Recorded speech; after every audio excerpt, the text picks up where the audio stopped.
students, welcome back to our English videos.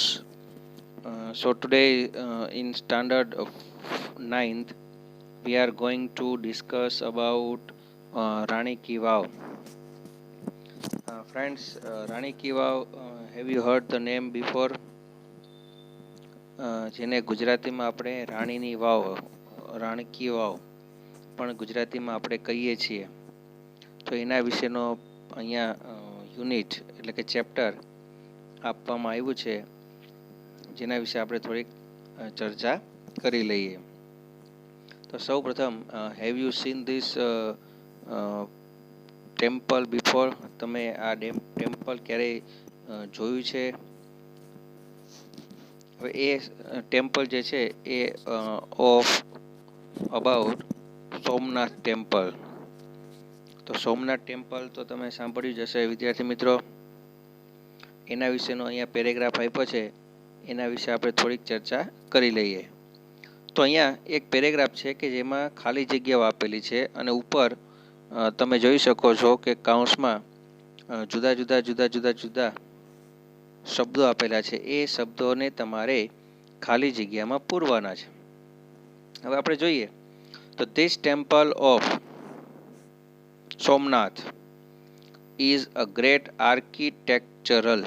Architect શબ્દ જે છે એનો મતલબ જે છે એ ડિઝાઇન જે છે સરસ મજાની. આર્કિટેક્ટ જેને કહેવાય ને, બિલ્ડિંગ બનાવનારને બિલ્ડર કહેવાય, પણ એ બિલ્ડરને કેવી રીતે સજાવવું એનું કામ આર્કિટેક્ટનું હોય છે. મંદિર અથવા કોઈ પણ ઘર હોય એની અંદર કેવી ડિઝાઇન કરવી, દરેક રૂમની અંદર ડિઝાઇન કરવી, સંડાસ બાથરૂમ ટોયલેટ જે કંઈ પણ આ બધું વસ્તુ હોય છે એને કેવી રીતે ડિઝાઇન કરવી, એ બધું કામ આર્કિટેક્ટનું હોય છે. બિલ્ડર તો આપણને ખાલી બિલ્ડિંગ બનાવીને આપી દે છે, પરંતુ એને સરસ રીતે શણગારવું હોય, ઇન્ટિરિયર કરવું હોય. ઘણા લોકો, જો કે આપણે અહીંયા ક્રેઝ ઓછો છે, પરંતુ મેટ્રો સિટીઝની અંદર આર્કિટેક્ટનો ક્રેઝ વધારે હોય છે. લોકો પોતાની જાતે મકાનને સરસ મજાનું ડેકોરેટિવ પીસ બનાવતા હોય છે with the help of architect. તો એને સરસ મજાનું એક એક્ઝામ્પલ છે શેનું? હિન્દુ ટેમ્પલ્સ. હિન્દુ સભ્યતાનું એક સરસ મજાનું ડિઝાઇનવાળું એક આર્કિટેક્ટનું એક સરસ મજાનું ટેમ્પલ છે સોમનાથ. ધ ખાલી જગ્યા ઇઝ કોલ્ડ શિખરા. શિખર કહેવાય. શિખર કોને કહેવાય? પીક ને, જે પીક એટલે સૌથી જે ઉપરનો ભાગ છે એને શિખર કહેવામાં આવે છે. ધીસ ખાલી જગ્યા is also known as steeple or dome. Roof જે છે, રૂફ ઉપરનું જે છત હોય એને સ્ટીપલ અથવા ડોમ શબ્દ તમે સાંભળ્યું તો ગોળ ગુંબજ હોય ને, એને ડોમ કહેવામાં આવે છે.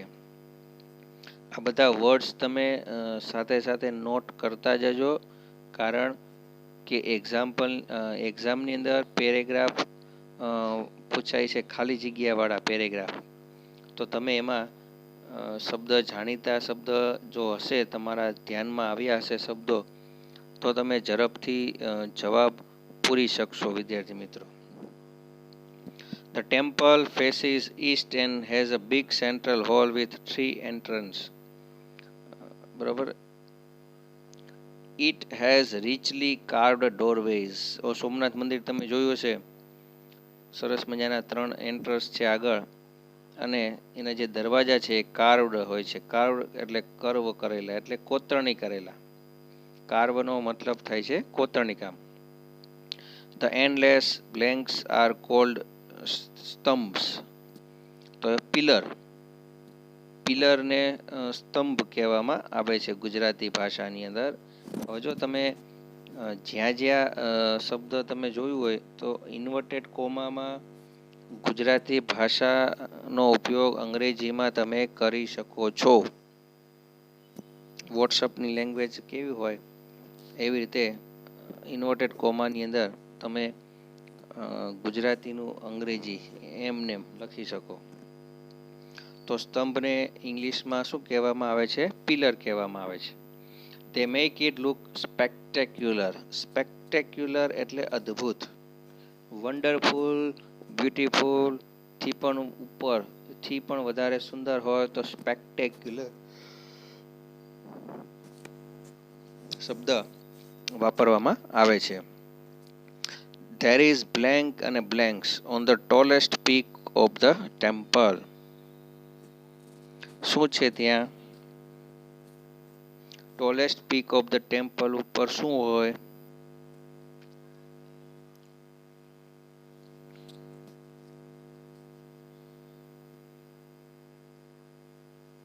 There is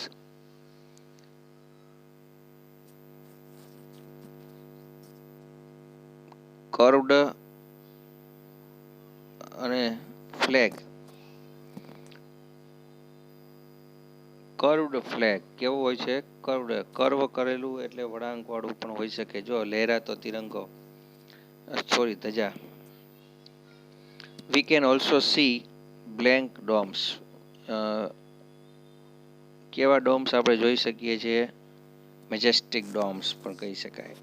The whole structure looks enchanting and majestic શબ્દ અહીંયા પણ ઉપયોગ કરી શકીએ છીએ. અહીંયા we can see, બરોબર. This temple is near sea. sea એટલે દરિયા કિનારો. દરિયા કિનારેની નજીક આવેલું છે. હવે એવી રીતે જો look at the picture of Mohabbat Maqbara located at Junagadh. જુનાગઢમાં મકબરા આવેલું છે, બરોબર. એના વિશે આપણે અત્યારે કઈ ચર્ચા કરવાની જરૂર નથી. તો હવે અહીંયા જો state which of these should be done or should not be done while visiting a historical monument. Monument શબ્દનો મતલબ થાય છે સ્મારક. જો ગુજરાતીમાં આપેલું છે, તમે કોઈ પણ જગ્યાએ હિસ્ટોરિકલ જગ્યાએ તમે જાઓ ત્યાં તમારે શું કરવું જોઈએ અને શું ન કરવું જોઈએ, બરોબર. એ વ્યક્તિગત હોય છે. Use flash light if dark inside. અંદર જો અંધારું હોય તો લાઇટ કરવી જોઈએ, તો યસ. પછી touch the carvings, feel it and enjoy it.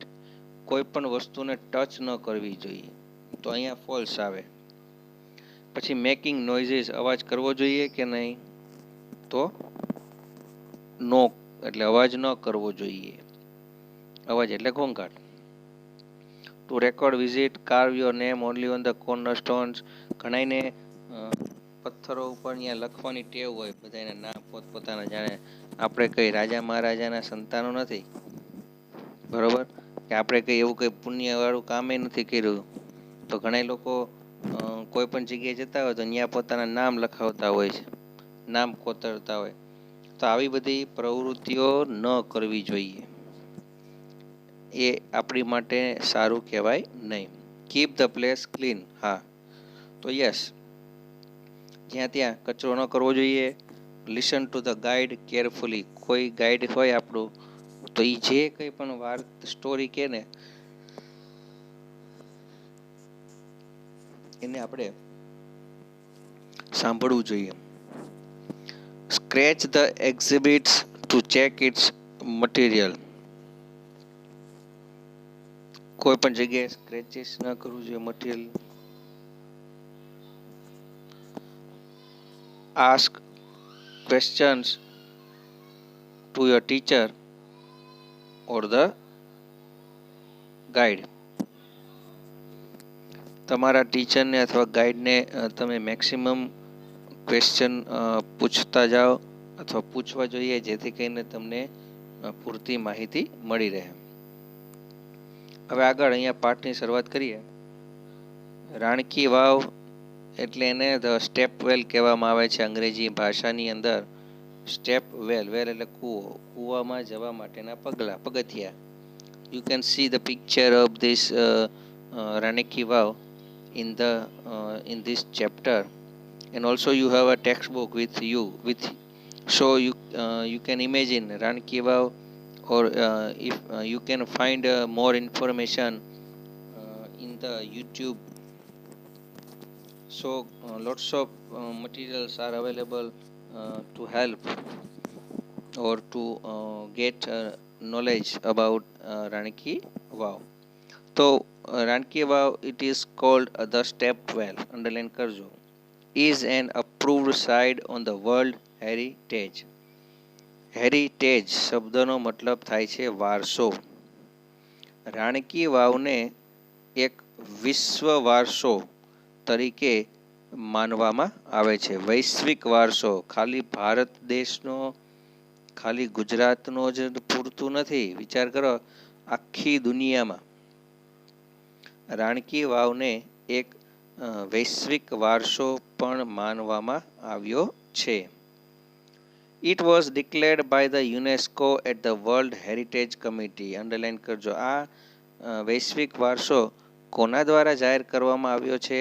UNESCO દ્વારા, યુનાઇટેડ નેશનલ બરાબર એન્વાયરમેન્ટ સર્વિસ કોઓપરેટિવ ઓર્ગેનાઇઝેશન.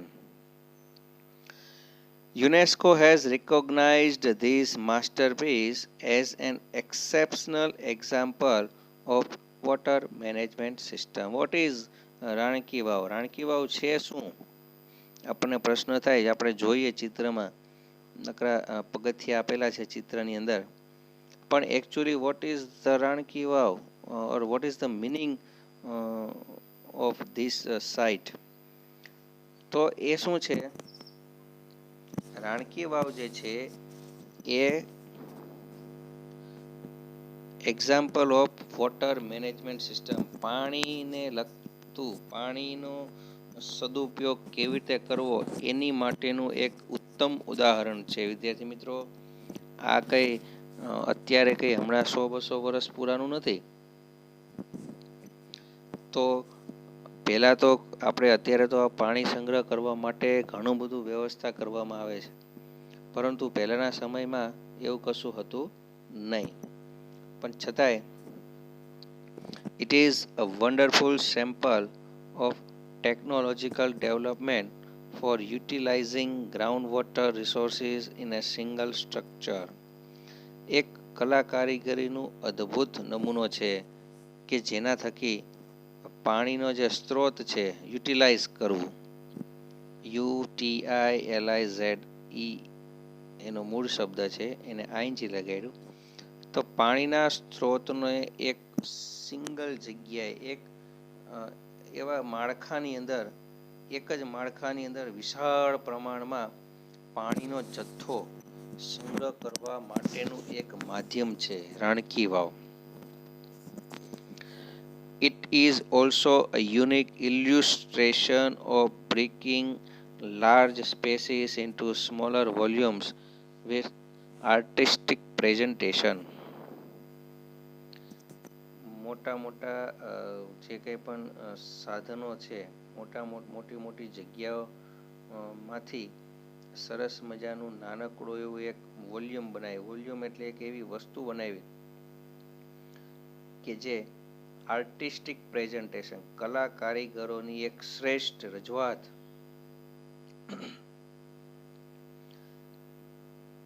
ઈ સમયની અંદર. વિદ્યાર્થી મિત્રો, આપણે આપણી જાતને બહુ જ હોશિયાર સમજતા હોઈએ છીએ, પણ ખરેખર એવું હોતું નથી. આપણી પાસે ટેકનોલોજી છે, આપણી પાસે ઘણું બધું છે, પણ એ અત્યારે ઠેક 21મી સદીની અંદર છે બધું.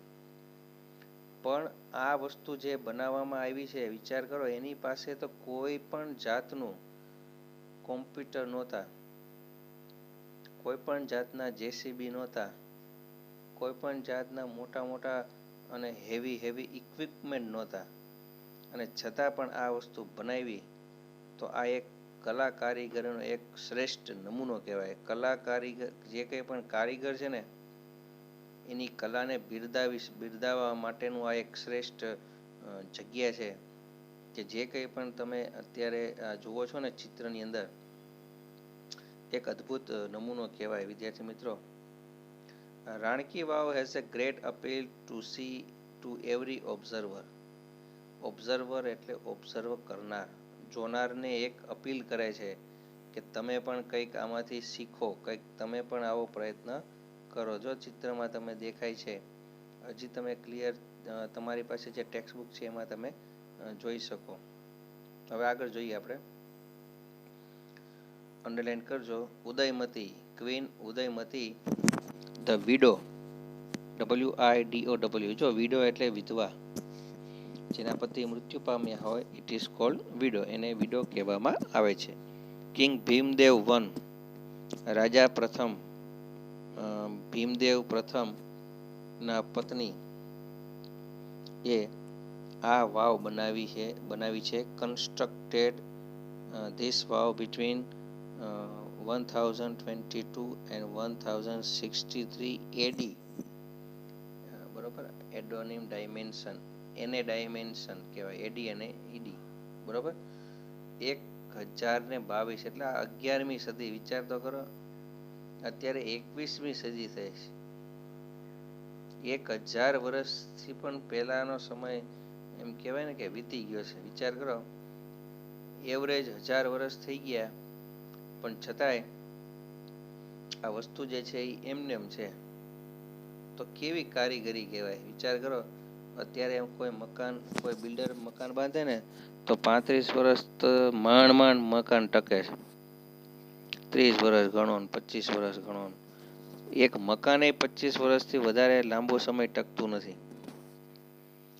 પરંતુ આ જે એમને કલા કારીગરી કરી છે, વિચાર કરો, 1000 જેટલો વર્ષનો સમય વીતી ગયો હોવા છતાં પણ એકદમ કોઈ પણ જાતનું, થોડીક ઇમારતો જર્જરિત થઈ ગઈ હોય, કારણ કે આટલો બધો સમય વીતી ગયો, પણ છતાંય એની જે કલા કારીગરી છે એ અદ્ભુત કારીગરીનો અહીંયા નમૂનો જોવા મળે છે.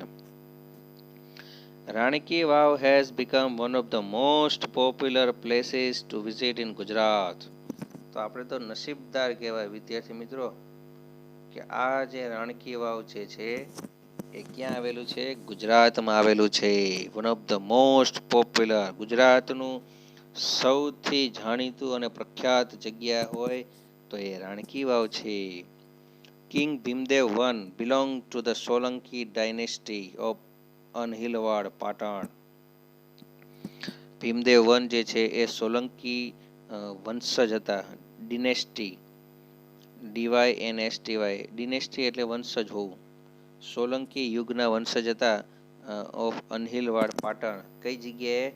તો પાટણની અંદર સોલંકી જે યુગ હતો, સોલંકી યુગ તમારે ઇતિહાસમાં પણ આવી ગયો છે, સોલંકી વંશ. તો એમાં ભીમદેવ વને આ રાણકી વાવ જે છે એ બનાવી હતી. તમે આ જ વસ્તુ તમે ઇતિહાસમાં પણ તમે ભણી ગયા છો, અથવા આવી ગયું હોય અથવા આવે તો તમે શાંતિથી સાંભળશો. After his death, Udaymati took up the project for solving the problem of water scarcity faced by the people of Patan. તો રાજા ભીમદેવ પ્રથમના અવસાન બાદ હવે આ જે પ્રોજેક્ટ રાજા ભીમદેવે શરૂ કર્યો હતો, ખરેખર પછી એમનું અવસાન થયું, અને એમનું અવસાન થયા બાદ આ જે કાર્ય હતું એ કાર્ય શું હતું કે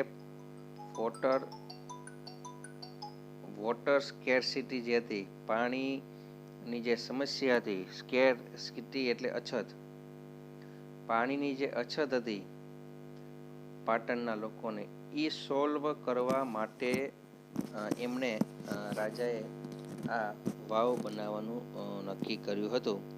પરંતુ એમના દેહાંત બાદ એમના પત્ની, જો અહીંયા ડેથ શબ્દ આપ્યો છે, ડેથ એ વિશેષણ થઈ જાય, ડેડ ડાયનું ડેડ એ થઈ જાય, ડાય એ વર્બ છે, ક્રિયાપદ, બરોબર. તો એમના મૃત્યુ બાદ અહીંયા ડેથ શબ્દ વિશેષણ છે એમ કેમ ખબર પડે?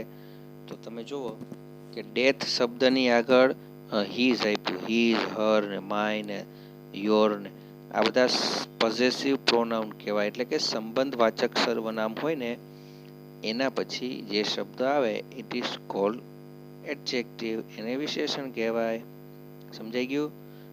My lovely car, my beautiful dress, તો માય શબ્દ આવ્યું તો એ સંબંધ દર્શાવ્યો.